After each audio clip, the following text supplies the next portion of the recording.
Bonsoir et merci de nous rejoindre sur ce plateau pour le compte de la seconde édition de l'information, de la toute première, j'allais dire, du journal télévisé de la rédaction de Guinée.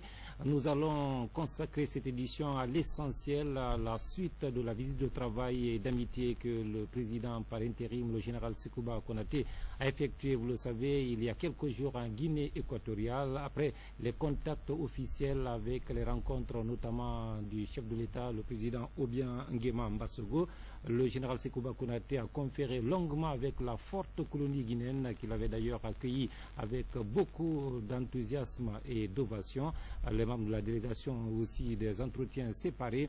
Les temps forts de cette seconde partie, les images de la Jadramé Bari commentées par le capitaine Mohamed Kassé.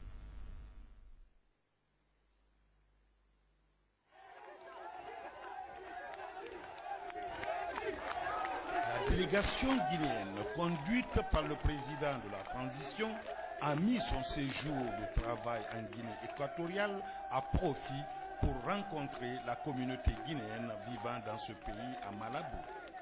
Mandaté par le général de brigade Sekouba Konaté, le ministre d'État des Affaires étrangères, en compagnie des autres membres de la délégation, ont visité des lieux d'intérêt économique dans la région insulaire. L'usine de fabrique de méthanol à Punta Europa, une usine dont la production a démarré en 2001. Cette fabrique produit 3000 tonnes métriques par jour. Les 3% de méthanol du monde provient de cette usine et 17% de méthanol employé dans le marché des États-Unis d'Amérique provient aussi de cette usine. La délégation s'est aussi rendue dans le tout nouveau quartier Buena Esperanza et au port en construction. Les membres de la délégation guinéenne ont été marqués par l'élan de développement de ce pays de l'Afrique centrale. Dans la soirée, le président de la transition, le général de brigade Sekouba Konaté et sa suite ont conféré avec la communauté guinéenne vivant en Guinée équatoriale. Après le souhait de bienvenue de l'ambassadeur de la Guinée au Gabon, l'honneur est revenu au porte-parole de la communauté guinéenne. Notre communauté ainsi que toute la diaspora guinéenne de par le monde ont suivi avec beaucoup d'intérêt et patriotisme les récents changements intervenus dans notre pays, avec la mise en place d'organes politiques et administratifs comme le CNT, chargé de préparer les futures élections présidentielles le 27 juin. La mise en place du gouvernement d'union nationale, l'adoption de la Constitution par décret présidentiel, ainsi que l'élaboration de mécanismes visant à réformer notre armée pour une armée républicaine garante de notre souveraineté et de l'intégrité territoriale. Cependant, s'il y a un fait majeur pour lequel toute la communauté, aussi bien nationale qu'internationale, est unanime, c'est bien le mérite qui vous revient, Monsieur le Président de la République, pour votre inébranlable détermination à préserver la paix, l'unité nationale, afin de nous éviter à jamais de tristes épisodes comme le 28 septembre passé.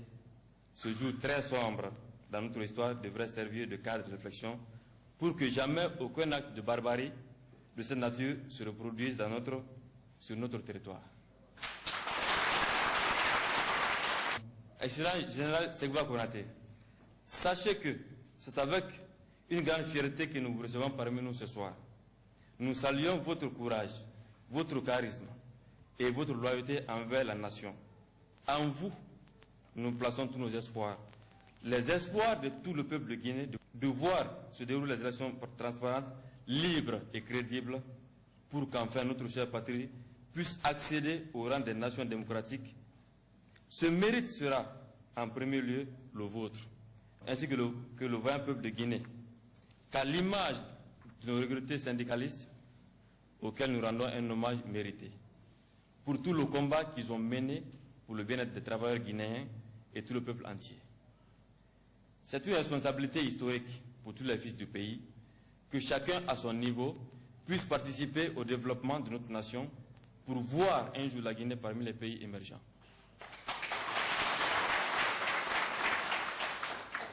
Par ailleurs, permettez-moi de vous témoigner que la communauté résidente dans ce pays frère évolue dans différents secteurs économiques de façon dynamique, disciplinée et responsable, ce qui lui vaut respect et estime auprès des autorités.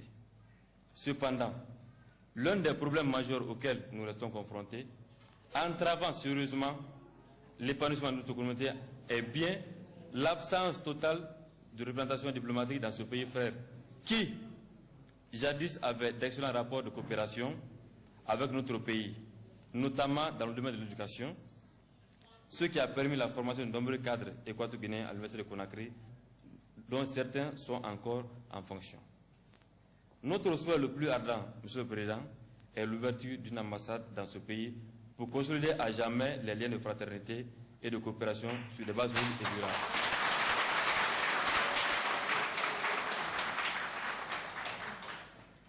Honorables invités, ce pays, la Guinée équatoriale, que vous visitez présentement, est un pays très dynamique.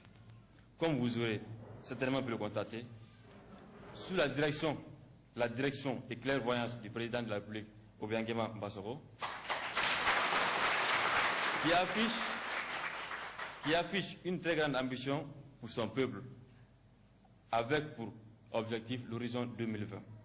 À cet effet, de gigantesques chantiers se multiplient de jour en jour sur toute l'étendue du territoire pour atteindre cet objectif. C'est le lieu pour moi d'adresser au nom de toute la communauté nos sincères remerciements à l'endroit du chef de l'État équato-guinéen pour sa politique d'ouverture qui a permis de faciliter l'obtention et la rénovation des cartes de séjour pour les étrangers. Nous le félicitons et encourageons également pour son rôle de leadership dans la réforme des institutions de la zone CEMAC. Nous remercions aussi très chaleureusement toutes les autorités et le peuple équato-guinéen pour les marques de sympathie et un traitement spécial réservé particulièrement à notre communauté.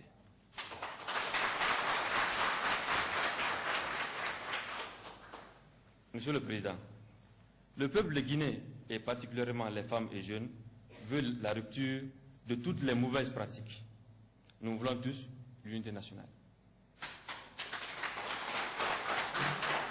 Et nous sommes prêts à vous accompagner, ainsi que le futur président, pour la concrétisation de ce rêve et lancer définitivement les bases pour qu'à l'horizon 2025, la Guinée soit le modèle de développement en Afrique.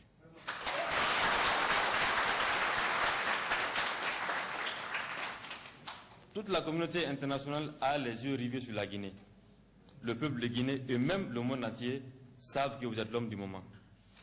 L'homme par lequel une page définitive de la Guinée sera tournée. Nous souhaitons que Dieu puissant, Dieu le Tout-Puissant, soit avec vous, qu'il soit avec le peuple de Guinée, afin de couronner avec succès la période de transition qui vous assure avec beaucoup de sagesse. En réponse, le général de brigade Sekouba Konaté a dans son adresse loué les efforts des autorités équato-guinéennes pour l'attention toute particulière qu'elles portent sur la communauté guinéenne. Le général a ensuite rassuré ses compatriotes de sa ferme détermination à démocratiser le pays. Mes chers compatriotes, je tiens à vous exprimer ma profonde gratitude ainsi que celle de la délégation qui m'accompagne pour la réception d'aujourd'hui.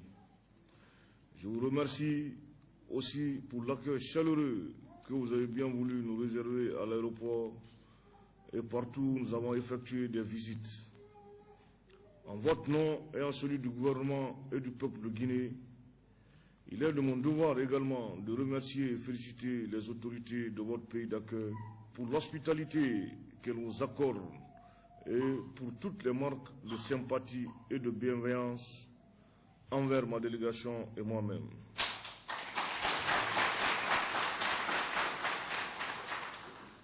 Je voudrais en particulier dire ici haut et fort, à l'occasion de notre rencontre, que le président Obiang Nguema a eu une attention particulière pour la délégation guinéenne qui témoigne de toute la considération qu'il a pour notre pays et ses autorités.